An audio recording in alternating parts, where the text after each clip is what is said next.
하나님께서 이 말씀으로 우리에게 은혜 주시기를 소망합니다. 우리는 삶을 살면서 지난 과거의 어떤 시간들을 떠올리며 또 후회를 하기도 하고 또 돌아보면서 그 길로 가면 안 됐었는데 라는 생각을 할 때가 있습니다. 그렇게 지난 시간에 대해 또 지난 선택에 대해 후회하며 그런 생각을 하곤 하는 거죠. 왜냐하면 우리의 인생은 수없이 많은 선택의 순간들로 이루어져 있기 때문입니다. 이 길로 가는 게 맞을까? 또 저 길로 가는 게 맞을까? 혹시 내가 잘못된 선택을 하는 것은 아닐까? 이보다도 더 좋은 길이 있는 건 아닐까? 그렇게 우리는 늘 수많은 선택의 그 순간들 앞에 서게 되고 그리고 그곳에서 선택을 하게 되는 거죠. 그리고 시간이 흐른 뒤에 스스로 평가하는 겁니다. 그때 그 결정을 하길 잘했다. 또 혹은 그 결정을 하지 말았어야 했는데 그런 생각을 갖게 되는 거죠. 제 개인적인 이야기를 드려 죄송하지만 저에게도 항상 그러한 갈림길에 놓인 순간들이 삶 가운데 많이 있었습니다. 제가 원래는 학부 때 대학교를 다닐 때는 일반 학부를 전공을 했습니다. 당시에 저는 교회도 또 열심히 다니는 학생으로 있었고 신학교에는 전혀 갈 생각이 없었습니다. 죄송한데 에어컨 좀 더 세게 틀어주세요. 그 당시에 제가 다니던 교회는 그래도 규모가 좀 있는 교회였기 때문에 교회 안에 신학교를 다니고 있는 그리고 신학교에 진학하려고 공부하는 여러 많은 분들이 있었습니다. 그 친구들은 공통점이 항상 이렇게 손에 큰 성경책을 들고 다녔고요. 그리고 이야기를 나누면 항상 교회에 대한 이야기들, 성경적인 이야기들, 신앙적인 이야기들을 참 많이 했었던 것으로 기억합니다. 그런데 제가 보기에는 당시에 제 주변에 있었던 그 신학생들이 뭔가 함께 이야기를 나누다 보면은 좀 항상 냉소적으로 느껴지기도 하고 또 좀 비판적으로 느껴지는 겁니다. 절대 모든 신학생들이 그런 건 아니었겠지만 제가 그렇게 당시에는 좀 느꼈었습니다. 교회를 섬기겠다고 하는 사람들이 왜 자꾸 교회를 저렇게 비판하는 거지? 목사님에 대해서 왜 비판하고 또 자기가 모든 것을 꼭 다 아는 것처럼 그렇게 이야기하는 거지? 마음이 들었던 거죠. 그래서 저는 그런 친구들을 보면서 난 절대 나중에 신학교 절대 가지 않는다. 그렇게 결심을 하기도 했습니다. 그랬던 제가 그러한 결정들을, 진로를 아예 이렇게 바꾸게 된 계기가 있었는데요. 교회 수련회를 가기 위해서 한 달 전부터 열심히 기도를 했었습니다. 하나님, 이런 기도 제목으로 기도를 했습니다. 하나님, 제 인생의 평생에 갖고 갈 수 있는 사명의 말씀을 내게도 좀 주세요. 제게 없는 그 말씀, 제가 간직하지 못하고 있는 그 말씀 나도 갖고 싶습니다. 그러한 기도 제목으로 오랜 시간 동안 기도를 했고 수련회에 올라갔습니다. 3박 4일의 수련회 기간이었는데 하루가 돼도 이틀이 돼도 3일이 돼도 전혀 제 마음 가운데 들려지는 그러한 말씀이 없는 겁니다. 분명 은혜는 받고 있고 목사님을 통해 전해주시는 말씀이 분명히 좋긴 한데 마음 가운데 강하게 제 마음을 붙잡는 그런 말씀이 들려지지 않았던 거죠. 그리고 수련회의 마지막 날 폐예배가 되었습니다. 이렇게 다시 돌아가야 되나 보다라고 이제 마음을 먹고 있을 그때 목사님이 축도를 딱 하시는데 축도 직전에 한 말씀을 딱 선포를 해주셨습니다. 마태복음 28장의 말씀인데요. 그러므로 너희는 가서 모든 민족을 제자로 삼아 아버지와 아들과 성령의 이름으로 세례를 베풀고 내가 너희에게 분부한 모든 것을 가르쳐 지키게 하라. 볼지어다 내가 세상 끝날까지 너희와 항상 함께 있으리라. 이 말씀을 딱 선포를 해주시는데 그냥 그 순간 제가 모든 것이 무너져 내렸습니다. 그리고 예배가 한참 끝난 지 지났는데도 예배당 가장 뒤에서 한참을 울면서 기도를 했던 적이 있습니다. 하나님께서 제게 주신 분명한 사명의 말씀이라 여겼던 거죠. 그리고 수련회가 끝난 뒤에 또 여러 번의 이제 환상을 통해서 제게 이 목회자가 되는 길, 선교사가 되는 길을 결정할 수 있도록 하나님께서 제 마음을 완전히 바꾸어 주셨습니다. 지금 돌아보면 그때는 하나님께서 제 삶의 방향을 비교적 분명하게 이 길로 너가 가라라고 알려주셨던 것 같습니다. 그런데 여러분 우리의 삶 가운데 돌아보면 또 제 삶을 돌아보면 이런 경험들이 날마다 있고 항상 있는 것이 결코 아닙니다. 오히려 더 많은 시간 속에서 우리는 하나님의 뜻을 잘 알지 못한 채 무언가를 선택해야 되고 또 걸어가야 하는 그러한 시간들을 마주하게 되는 거죠. 어떤 분들은 중요한 결정의 순간들마다 내가 기도할 때 그 방향을 알려주시고 탁탁 찝어주듯이 하나님께서 이 길로 가라, 저 길로 가라, 이걸 선택해라 알려주신다고 하지만 솔직히 저는 앞서 말씀드린 그 경험 외에는 그런 경험들이 많지 않습니다. 오히려 기도해도 잘 모르겠고 선택하고 난 뒤에도 나중에 돼서 후회가 밀려올 때가 더 많은 거죠. 그때 다른 길을 선택해야 되는 건 아닌가? 그런 마음이 드는 겁니다. 여러분, 그렇다면 과연 우리가 후회하는 그런 시간들, 과연 낭비하는 시간이고 버려진 시간인 걸까요? 오늘 본문에 보면 이삭이 브엘세바라는 지역으로 올라가게 됩니다. 그리고 바로 그 밤 하나님께서 나타나셔서 그에게 이렇게 말씀하시죠. 나는 내 아버지 아브라함의 하나님이니 두려워하지 말라. 내 종 아브라함을 위하여 내가 너와 함께 있어 내게 복을 주어 내 자손이 번성하게 하리라 라고 약속을 해주십니다. 하나님께서는 이삭에게 복을 약속해 주셨고 너와 함께하고 계시겠다, 함께하겠다 그렇게 말씀해 주시죠. 참 귀한 축복인 겁니다. 그런데 여러분, 오늘 본문의 말씀을 우리가 제대로 이해하려면 23절, 오늘 본문에 있는 23절의 말씀 이전의 이야기를 우리가 함께 보아야 합니다. 사실 이삭은 이 브엘세바라는 지역에 이르기 전까지 많은 이야기들이 있습니다. 그는 가는 곳곳마다 계속해서 우물을 팠습니다. 당시 우물에서 물을 깃는다는 것은 단순히 그냥 물만 얻을 수 있는 장소의 개념이 아닌 겁니다. 우물이 있어야 사람이 살아갈 수 있습니다. 가축을 키울 수 있고 한 공동체가 그 지역에서 정착을 할 수 있는 거죠. 말 그대로 생존의 문제였던 겁니다. 그런데 이삭이 힘들게 우물을 파면 주변의 사람들이 갑자기 또 모여서 그 우물을 빼앗는 겁니다. 이 우물 원래 우리 거라고, 우리가 원래 이 우물 발견한 곳이라고 그러면서 이 우물을 빼앗았던 거죠. 제가 이전에 에티오피아에 있을 때 우물 사역하시는 분들의 사역을 좀 따라가서 본 적이 있는데요. 그때 보니까 우물이라는 것이 그냥 땅만 판다고 그냥 다 물이 나오는 것이 아니었습니다.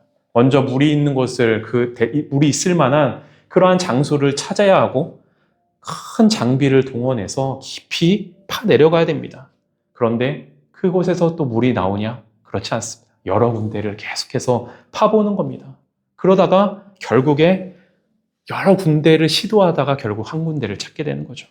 하물며 여러분, 당시에는 어땠겠습니까? 얼마나 많은 이 우물을 파기 위해, 발견하기 위해 수고와 시간들을 들였겠습니까? 그런데 그렇게 우물을 발견해 놓으면 또 다른 주변의 사람들이, 그 지역에 있는 사람들이 이 우물이 우리의 것이라고 주장을 했던 겁니다. 그래서 이삭은 또 다른 곳으로 장소를 옮겨 또 우물을 파는 거죠. 그런데 또 그곳에서 또다시 동일한 다툼이 생겨나게 됩니다. 그리고 또 그 지역을 떠나서 다른 곳으로 이르게 되는 거죠. 이런 일들이 에색이라는 이름 지은 우물에서, 그리고 신나라고 이름 지은 우물에서 반복하여 일어나게 됩니다. 여러분, 여기서 에색이란 우물의 이름의 뜻은 다툼이란 뜻입니다. 그리고 신나라는 우물의 이름 뜻은 대적함이라는 뜻을 갖고 있습니다. 애써 우물을 힘들게 팠는데 사람들이 와서 시비를 걸고 다툼을 하고 그렇게 빼앗아 가는 겁니다. 단순한 다툼의 정도가 아니라 자신들을 적대하고 대적하는 정도의 그러한 다툼이었던 거죠. 여러분, 이러한 상황에 우리가 이삭이었다면 어땠겠습니까? 하나님께 한 번쯤 따져 묻지 않았겠습니까? 하나님, 도대체 어떻게 해야 됩니까? 왜 나를 이런 길로 인도하셨습니까? 우리의 삶도 마찬가지입니다. 우리가 직장을 옮길 때도 있고 시험을 준비할 때도 있고 여러 새로운 계획을 갖고 갈 때가 있습니다. 그런데 내가 생각했던 것과는 다른 그런 모습을 만날 때가 있는 거죠. 사업을 시작했는데 예상치 못한 어려움을 경험하기도 합니다. 인간관계도 마찬가지죠. 좋은 만남을 갖기를 원하며 함께하고 있지만 또 그 만남 가운데 오히려 상처가 되고 짐이 되는 경우들도 있습니다. 큰 기대와 그런 마음을 갖고 시작했는데 결국 아픔만 남는 그런 때가 있는 거죠. 저 또한 앞서 말씀드린 대로 한때는 하나님의 길, 하나님께서 나를 이곳으로 인도한 것이다. 이 길로 가기를 원하신다라고 확신하며 길을 걸어갈 때도 있었지만 또 반대로 그 길 가운데서 여러 가지 어려움들을 경험하면서 내가 이 길이 아닌가. 그만 여기서 내가 멈춰서야 되는 것 아닌가 라고 마음 먹었을 때도 있었습니다. 그때마다 이런 마음이 드는 거죠. 잘못 선택했나 보다. 여기로 가지 말았어야 되는데 괜히 그렇게 선택했다. 그런 마음이 드는 겁니다. 하지만 여러분, 오늘 말씀은 우리에게 전혀 다른 시각을 우리에게 보여주고 있습니다. 당시의 이삭도 우리처럼 에색 그 우물에서의 시간을 실패로 여기고 또 신나의 시간을 낭비라고 여겼을지 모르나 하나님은 그렇게 생각하지 않으셨던 거죠. 하나님은 이삭과 그의 가족들을 위해 에색도 경험하게 하시고 신나라는 땅도 경험하게 하셨으며 르호봇도 사용하신 겁니다. 왜냐하면 하나님은 우리의 인생의 결과만을 사용하시는 분이 아니라 우리 삶의 모든 과정 또한 중요하게 여기시고 그 과정을 사용하시는 주님이시기 때문인 겁니다. 우리는 목적지를 중요하게 여기죠. 결과만을 얻으려 노력합니다. 하지만 하나님은 그 목적지에 이르는 길, 그 길 가운데 있어 이루어져 가는 그 과정의 시간을 중요하게 여기시고 그 시간을 통해 우리를 만들어 가신다라는 사실입니다. 여러분, 출애굽한 이스라엘 백성들을 한번 생각해 보십시오. 그들은 분명 출애굽하여서 하나님께서 약속하신 가나안 땅까지 걸어가면 며칠이면 갈 수 있는 그런 짧은 거리였습니다. 그런데 하나님께서 어떻게 하십니까? 그 짧은 거리를 바로 들어가게 하지 않으시고 40년의 시간을 돌고 돌아서 들어가게 하십니다. 어쩌면 그 시간이 그들에게는 낭비처럼 여겨졌을지 모르겠습니다. 그래서 실제로 이스라엘 백성들이 어떻게 합니까? 막 불평하지 않습니까? 왜 하나님 우리를 그 땅 가운데 빨리 인도하시지 않습니까? 대들면서 불평을 쏟아내는 거죠. 하지만 하나님에게 있어서 그 시간은 이스라엘 백성들을 하나님의 백성으로 만들어가는 시간이었던 겁니다. 그 시간을 통해 애굽에 종된 그러한 삶의 자세와 태도들, 그러한 것들에서 벗어나서 하나님 백성으로서의 삶, 하나님 백성다운 그러한 사람으로 만들어 가셨던 거죠. 당장의 눈에 보이는 결과가 아니라 그 과정을 통해 역사하시는 하나님이심을 우리가 이 말씀을 통해서 발견할 수 있는 겁니다. 농부가 씨앗을 심고 바로 다음날 열매가 날 거라고 기대하지 않는 것과 마찬가지인 거죠. 씨앗이 땅속에 묻혀있는 시간을 그 시간은 겉으로 보면은 아무 일도 일어나지 않는 그러한 시간과 같습니다. 그래서 마치 때로는 실패처럼 여겨질지 모릅니다. 하지만 그 기다림의 시간은 농부에게 있어서는 반드시 필요한 시간인 거죠. 왜냐하면 우리 눈에는 보이지 않지만 그 시간 동안 그 씨앗에서 싹이 나고 줄기가 자라나기 때문인 거죠. 그리고 시간이 점점 지나 결국 그 씨앗에서 열매로 맺혀지게 되는 겁니다. 여러분, 하나님은 이 브엘세바에서만 이삭과 함께 하신 것이 아니라 에색에서도 함께 하셨던 거죠. 신나에서도 르호봇에서도 그와 늘 함께 하셨고 그를 위해 인도하시고 그를 지켜주셨던 겁니다. 그리고 마침내 이 브엘세바에 이르렀을 때 이삭이 깨닫게 되는 거죠. 하나님께서 나와 함께 하시지 않는다고 생각하고 있었는데 하나님은 나를 한 번도 버리신 적이 없구나. 나는 실패한 시간이었다고, 다툼으로 채워진, 대적함으로 채워진 그러한 시간이었다라고 이해하고 있었는데 하나님께서는 결국 나를 이 좋은 땅으로, 르호봇이라는 그 넓은 땅, 하나님과 만나는 그 땅을 우리에게, 브엘세바를 우리에게 주시기 위해서 이곳으로 인도하셨구나 깨닫게 되는 겁니다. 여러분, 기억하시기 바랍니다. 우리 삶의 부분들이 아픔과 실패와 좌절로 여겨질지 모르지만 하나님은 그 부분들, 그 조각들을 하나하나 모아서 아름다운 하나님의 아름다운 작품들을 만들어 가시는 거죠. 그런 하나님이시기에 사도 바울이 로마서 8장에 이렇게 고백하지 않습니까? 우리 이 말씀 함께 읽도록 하겠습니다. 시작. 우리가 알거니와 하나님을 사랑하는 자, 곧 그의 뜻대로 부르심을 입은 자들에게는 모든 것이 합력하여 선을 이루느니라. 아멘. 이 말씀을 기록한 사도 바울, 그 역시 순탄한 길만 그 삶 가운데 있었던 것이 아닙니다. 복음을 전하며 수많은 거절이 있었고 핍박이 있었습니다. 눈물의 시간을 지나왔습니다. 그런데 그가 지난 인생을 돌아보면서 마지막 내린 결론이 바로 이 말씀인 거죠. 하나님을 사랑하는 자에게는 결국 모든 것이 합력하여 선을 이루었던 거구나. 여러분, 우리의 마음 가운데 이 믿음이 있었으면 좋겠습니다. 우리의 삶 지나가면서 그 길 위에서 실패할 수 있습니다. 넘어질 수 있습니다. 노력했는데 잘 안 될 수도 있습니다. 하지만 기억하십시오. 하나님을 사랑하는 자, 곧 그의 뜻대로 부르심을 입은 자들에게는 결국 그 실패 또한, 그 넘어짐 또한 합력하여 반드시 선을 이루실 것입니다. 그 믿음을 우리가 소유하며 나갈 때 우리의 삶 가운데 7번 넘어질지라도 8번 다시금 일어설 수 있는 우리의 믿음이 되어져 가는 거죠. 캄캄한 터널과 같은 우리의 인생길 가운데서도 내 발의 등이 되시는 그 주님의 인도하심 따라 한 걸음 한 걸음 걸어가는 겁니다. 이제 말씀을 마치고자 합니다. 여러분, 믿음이란 앞날을 다 아는 것이 결코 아닙니다. 하나님께서 우리 삶의 모든 선택의 길 위에서 이 길로 가라, 저 길로 가라 분명하게 알려주시면 좋겠지만 하나님은 그렇게 일하시지 않을 때가 더 많습니다.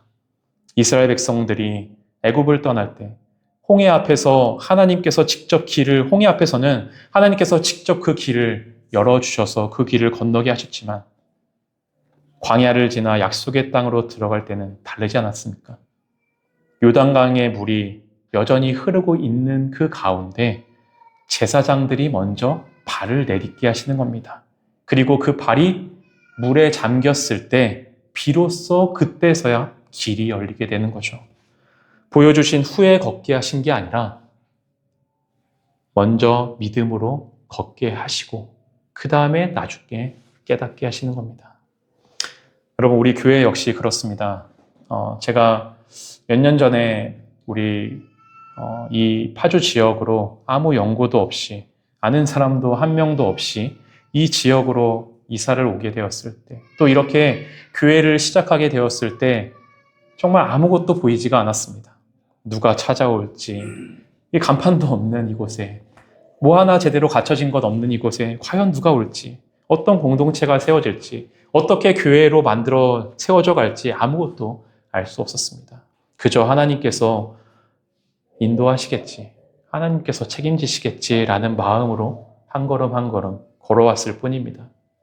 그리고 제가 지난 우리 식사 후에 나눈 시간에 기도 제목으로 말씀드렸던 우리 공간이 다른 이 주변의 공간으로 옮기는 부분에 대해 기도하며 주변의 지역을 알아보고 있습니다. 어제 아이들과 같이 이제 장소를 잠깐 둘러봤는데요. 저희 둘째에게 한 장소를 이제 보여주면서 이곳으로 우리 교회가 옮겨서 예배드리면 어떨까라고 이제 물어보았습니다. 그랬더니 대뜸 싫다는 겁니다. 그래서 왜 싫어? 이랬더니 그럼 또 우리 가족끼리만 예배드려야 하잖아. 또 이런 얘기를 하더군요. 저희가 작년까지 아시겠지만 1년 동안은 가족끼리만 예배를 드린 시간이 있었습니다.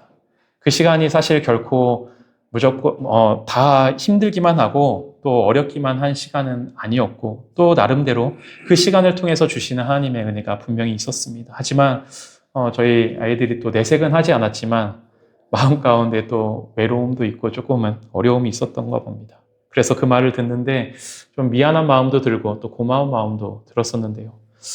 하지만 지금 돌아보면 그 시간도 저희에게 우리 교회에 주신 시간이었던 거죠. 하나님은 그 시간을 통해서 또 앞으로도 합력하여 이 시간을 통해서 앞으로의 모든 시간을 합력하여 선을 이루어 가실 것을 믿으며 그렇게 걸어가고 있습니다.